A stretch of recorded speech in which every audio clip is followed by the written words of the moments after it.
Welcome to day 2. May I request all the guests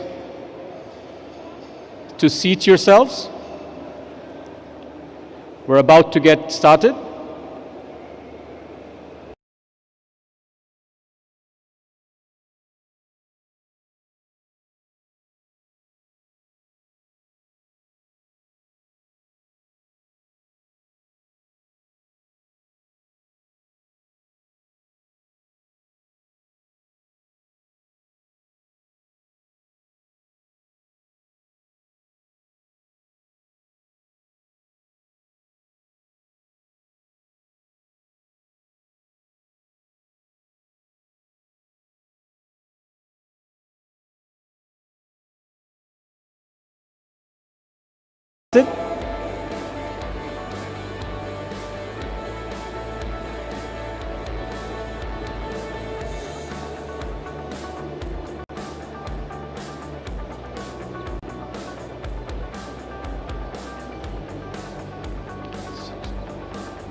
Thank you.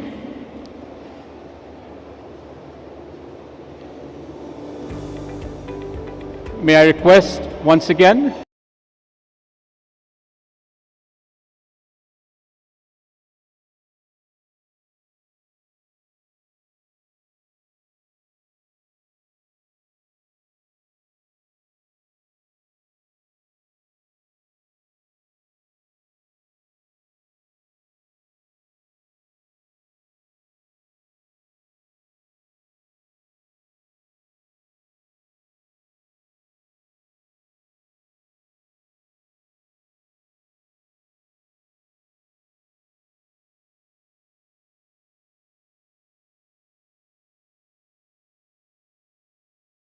Ministerial Energy Roundtable session in association with IEF and with BCG as knowledge partners.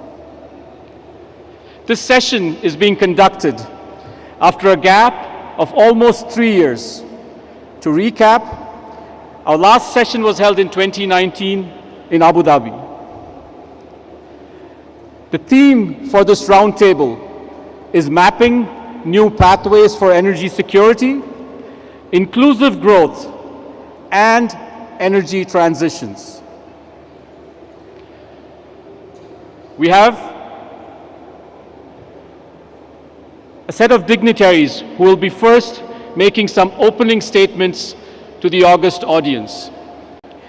May I request His Excellency Dr. Sultan Al Jaber, Minister of Industry and Advanced Technology and Special Envoy for Climate for the United Arab Emirates, and the COP28 President-designate, to please come onto the stage.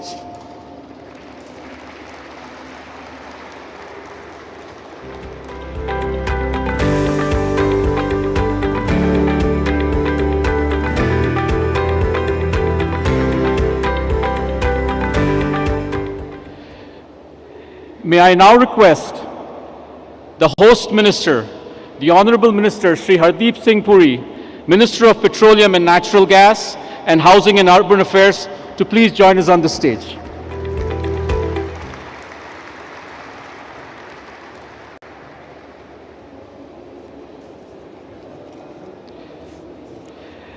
May I also now request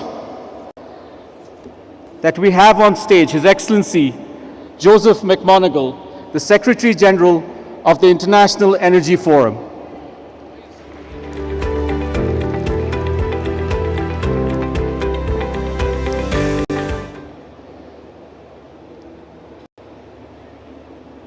The Asian Ministerial Energy Roundtable will be structured around a few themes and topics.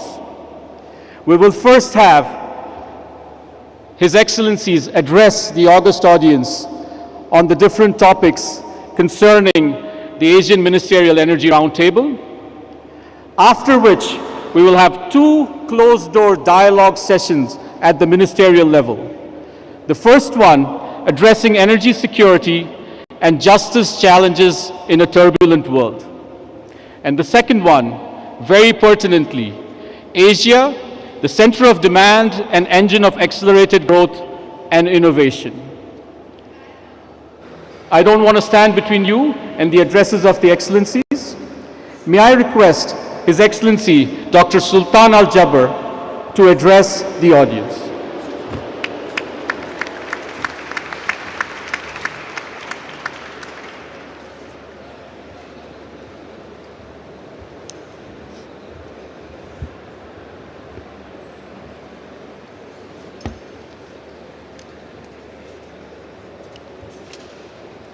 Your Excellencies, distinguished guests, ladies and gentlemen, it indeed gives me great pleasure to be here with you this morning at India Energy Week. And allow me first to thank my very dear friend and colleague, His Excellency Shri Hardeep Puri, for inviting me to today's Asian Ministerial Energy Roundtable. In fact, it is with great pleasure that I see so many familiar faces, friends, and colleagues from across Asia and the rest of the world here today. Let me also thank the International Energy Forum for organizing this very important and timely gathering. The mission of the IEF to facilitate constructive dialogue between energy producing and consuming nations is essential for promoting real, inclusive, sustainable development. And as a responsible, reliable energy supplier, promoting inclusive, sustainable development has been a core principle for my country, the United Arab Emirates. And as we prepare to host COP28 later this year, this principle will guide our approach to seek global consensus for transformational progress for our climate and our economies. The UAE approaches this task with humility. The UAE approaches this task with a deep sense of responsibility and a great sense of urgency. As part of the process, we will actively listen to and engage with the entire world. And I am delighted that the first stop on this listening tour is in this great country.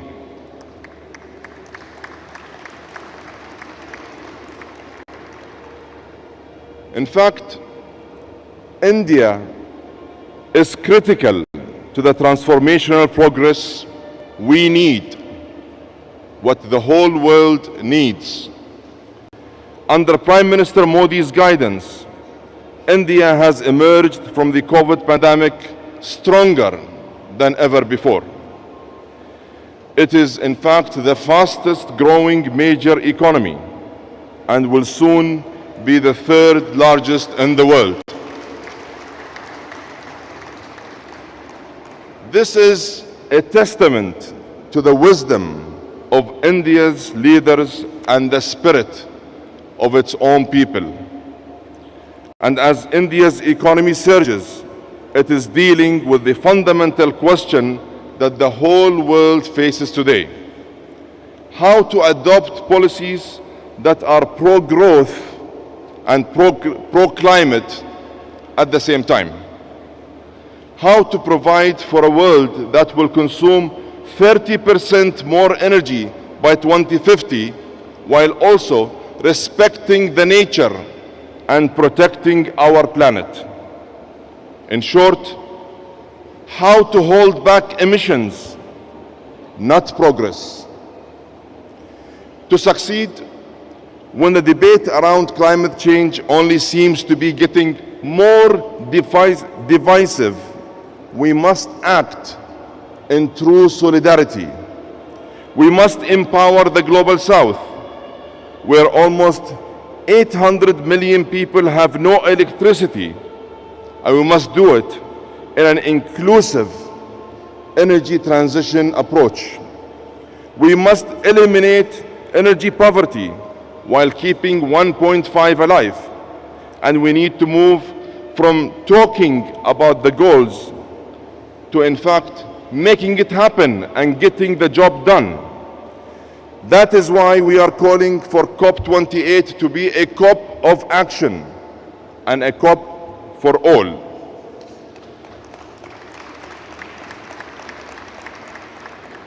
It is our view that this is the decade where we must stop deliberating and start delivering. We must start delivering across mitigation, adaptation, climate finance, and loss and damage. The size of this challenge is just immense, but so is the opportunity. Take, for example, the growth of investment in clean technologies. Last year, despite an ongoing war, fears of recession, and the world still recovering from COVID, annual global investment in clean energy exceeded $1 trillion for the first time. And the trajectory is only going up. Most of this new growth will be driven by the dynamic economies of Asia. Here in India,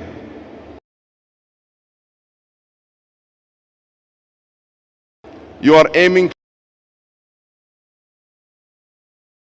for 500 gigawatt of clean energy by 2030. Abilities and capabilities. So yes, even though it is very ambitious, we do believe that it is also very achievable.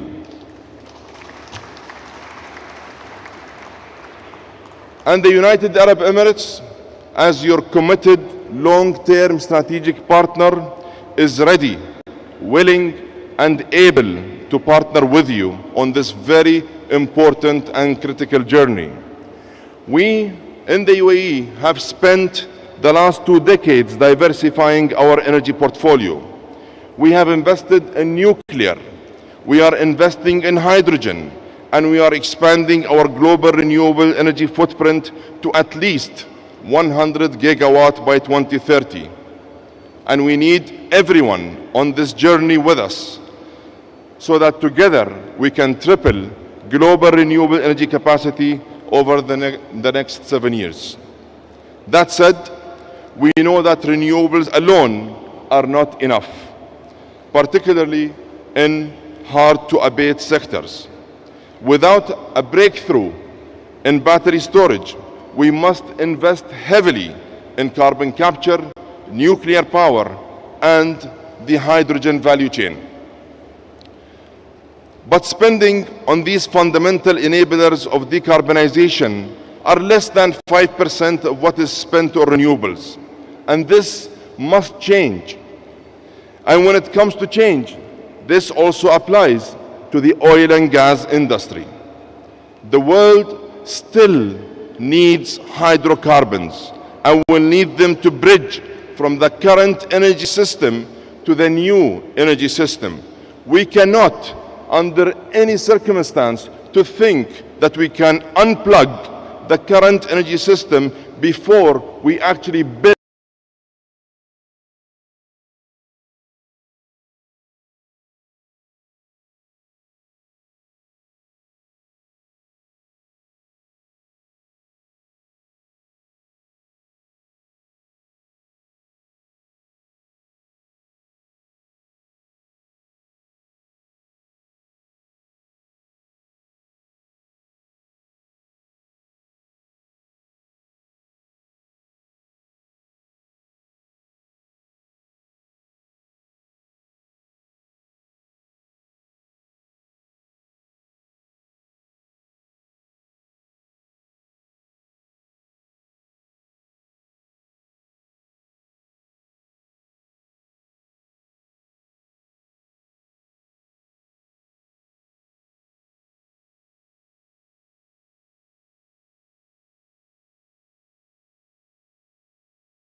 Dr. Sultan Al-Jaber, for these inspiring and of the world energy systems and the call to action for all of us.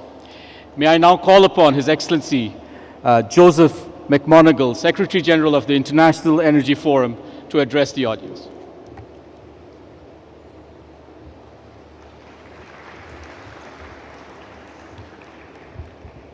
Well, thank you very much, Your Excellencies, ladies and gentlemen. Welcome to the International Energy Forum's 9th Asian Ministerial Energy Roundtable here during India Energy Week. Let me start by thanking His Excellency, the Honorable Minister Puri, India's Minister of Petroleum and Natural Gas, for hosting the IEF Ministerial as an integral part of India Energy Week.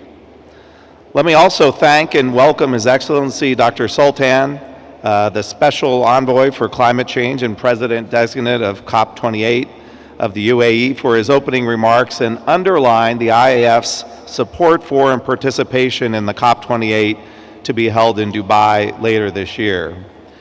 Dr. Sultan has been a leader on transition and climate ambition, and there is no one better to be leading us at this critical time to help us meet our climate goals. So we're very honored that he is here today. India has become the growth engine of the world, with GDP now rising at the fastest rate of any major global economy. Energy demand is expected to expand by more than any other country over the next 20 years. So it is no exaggeration to say that the future of energy will be determined in India. Honorable Minister, under your leadership, India has become an example to the rest of the world in how to manage the energy trilemma, extending modern energy services to a growing population, while also defending affordability and delivering on a sustainable future. Energy security was out of fashion for many years, but today, the energy crisis has delivered a reality check and put energy security back on the agenda worldwide. The IEF is unique among energy organizations in that we have a special focus on global energy security. The term is often misunderstood. True global energy security cannot be a zero-sum game where the winner takes all at the expense of others. We have seen some evidence of this recently in global gas markets. Energy security can be achieved by investing in new production and establishing trusted partnerships between producers and consumers. Even as the industry presses ahead with the clean energy revolution, it is a fact that we will rely on oil and gas for about half of our energy needs today. So while we ramp up investment in renewables and pursue the energy transition, we need to keep investing in oil and gas to support the global economy and protect the quality of life for everyone. When markets are tight, the markets send us signals in the form of high prices, signaling the need for investment. In our latest upstream oil and gas investment outlook, produced in association with S&P Global, we reported a large increase in investment last year. In 2022, capital expenditure jumped by 39% to $499 billion. This is the highest level since 2014 and the largest annual gain in history. But this increase did not mean a corresponding growth in drilling because costs and inflation also rose steeply. The report estimates that annual upstream oil and gas investment will need to hit $640 billion in 2030 to ensure adequate supplies. A cumulative $4.9 trillion will be needed from now until 2030 to meet market needs, even if the growth in oil and gas demand slows down. As we saw last year, high prices and volatility have disastrous effects on households all over the world, hitting the poorest people the hardest. Underinvestment in oil and gas threatens energy security and stalls progress on climate goals by increasing reliance on more carbon-intensive options. And high prices and volatility caused by underinvestment puts at risk public support for climate goals. So we need to manage the transition. Ladies and gentlemen, I'm pleased to welcome you all to the 9th Asian Ministerial Energy Roundtable, and we look forward to a fruitful discussion today. Let me again thank His Excellency Minister Puri for inviting us to have this ministerial meeting as part of India Energy Week. Through intensive dialogue between producers and consumers, we believe that we can achieve greater energy security, market stability, and transparency to the benefit of all nations. Thank you.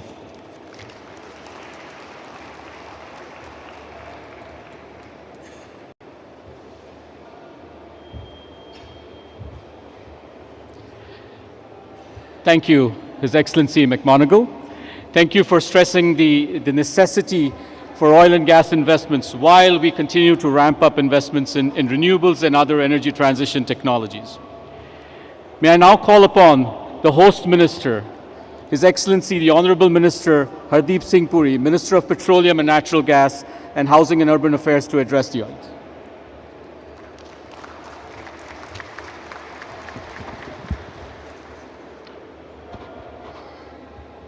Excellencies, distinguished delegates, ladies and gentlemen,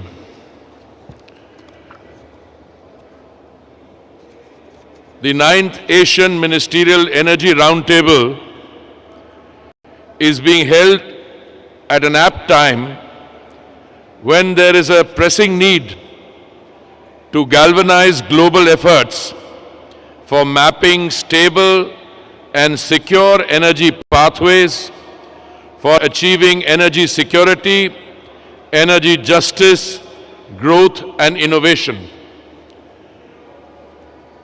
I am delighted and I deem it a great privilege to be able to welcome you all to this inaugural session of the 9th Asian Ministerial Energy Roundtable, which is being co-hosted by India along with the International Energy Forum. I am particularly pleased to see His Excellency Dr. Sultan Al Jaber, Minister of Industry and Advanced Technology and Special Envoy for Climate of the United Arab Emirates, and my dear friend, who will also be shouldering very onerous responsibilities in the months to come. I am delighted that he is able to join us.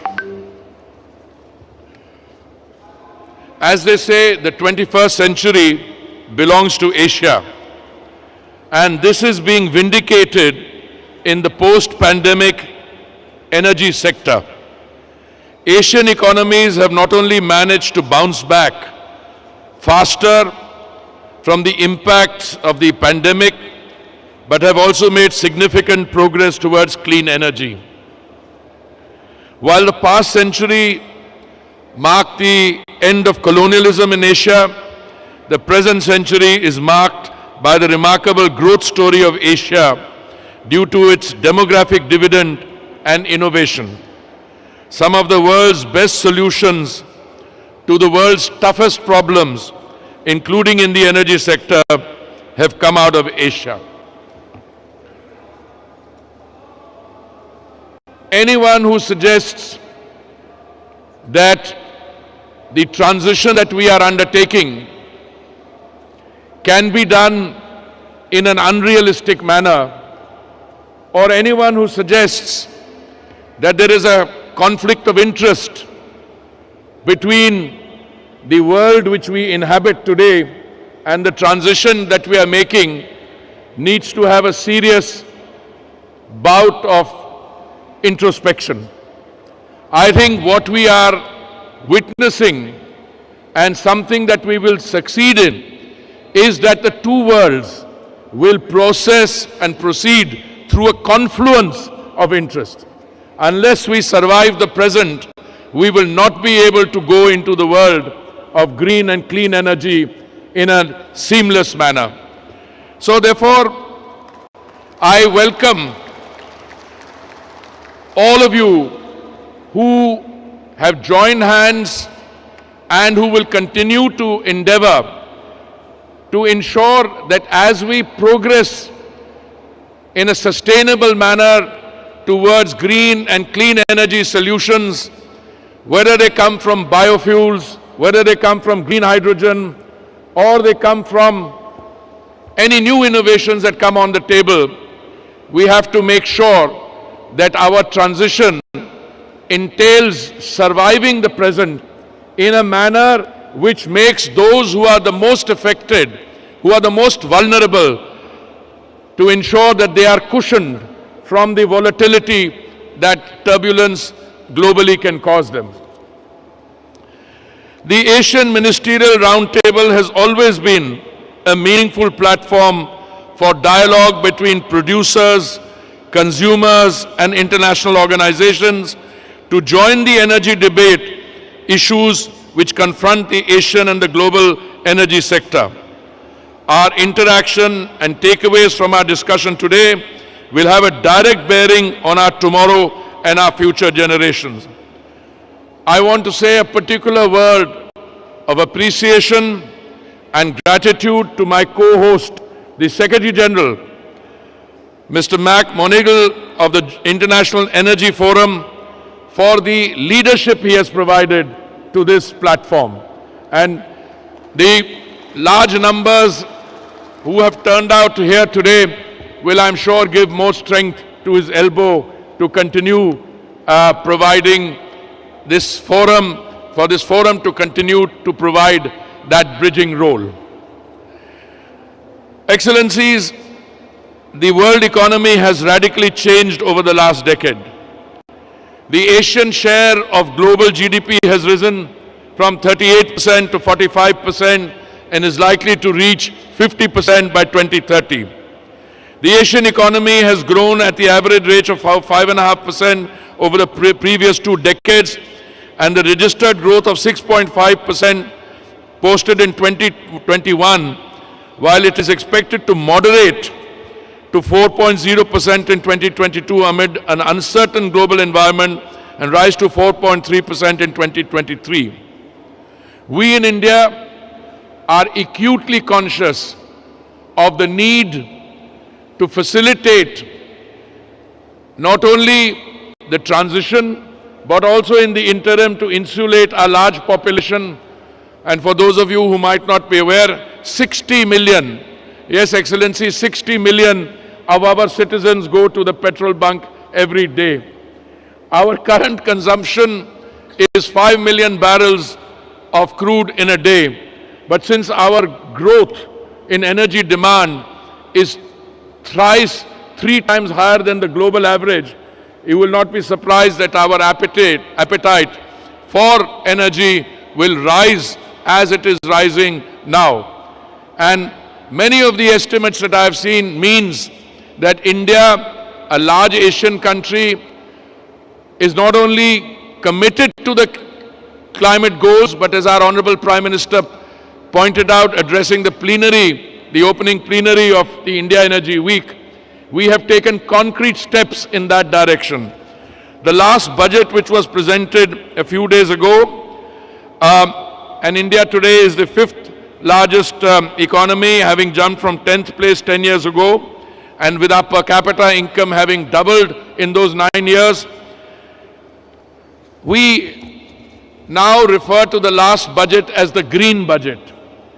Apart from decisions which were taken prior to the budget to encourage progress in the area of green hydrogen, allocations which were made, in the current budget, we have made a 33.5% increase in the outlay for capital expenditure, taking it to 10 lakh crores. There's a separate allocation of 35,000 crores for capital expenditure and green energy transition.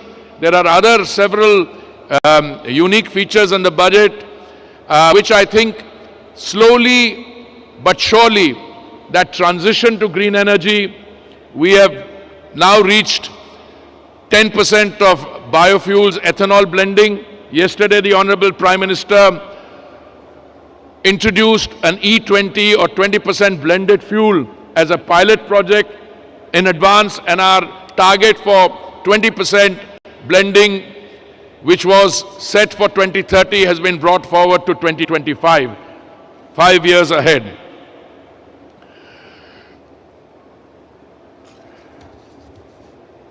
Excellencies, affordable energy is a vital ingredient to achieving inclusive economic growth and energy justice. The economies world over, particularly the emerging economies, are facing the daunting task of safeguarding energy security, affordability and accessibility, which has created what could only be called the cost of living crisis. Going forward, as the challenges are likely to become even more acute, the value of preparedness against such potential shock is going to start an era of building resilience. The energy crisis has a ripple effect on other sectors as well. The unprecedented high levels of gas prices has created a fertilizer crisis, which in turn has created food security concerns. Further, the high energy and commodity prices have raised inflationary pressure and concerns, and many countries also fear recessionary anxiety. Climate change, Excellencies, is the defining challenge of our time, and the stakes are particularly high for the Asian region, with the temperature rising twice faster in Asia than the global average. And a low carbon emissions pathways for development is the key to mitigating climate change. Excellencies, the energy transition will be more of a wave of managed change in the global energy portfolio versus an event ensuring energy access and security whilst progressing to net zero. Achieving the net zero goal requires global coordination and access to skills, technology, and global financing. For that reason, it is likely to be a ride that involves a variety of energy solutions to drive to net zero, drawing on renewables, nuclear, advanced biofuels, as well as the critical role of gas in the energy transition, whether from current supplies of natural gas, LNG and LPG, or into a future shaped by their low carbon alternatives in the form of hydrogen, ammonia, and green LPG. Epitomizing the phrase, "Be the change you want to see in the world," India, under the visionary leadership of the Honorable Prime Minister, Shri Narendra Modi ji, has been making immense strides in ensuring the energy security for its citizens, which is stable, sustainable, and affordable. Excellency, whilst welcoming you to this session and looking forward to your deliberations, I can share with you that the Honorable Prime Minister not only is committed to the green transition, but many of the work that we are doing here, it is very clear, has a replicability and scaling for not only the countries in the global south, but for anyone else, anywhere in the world, whether it is a solar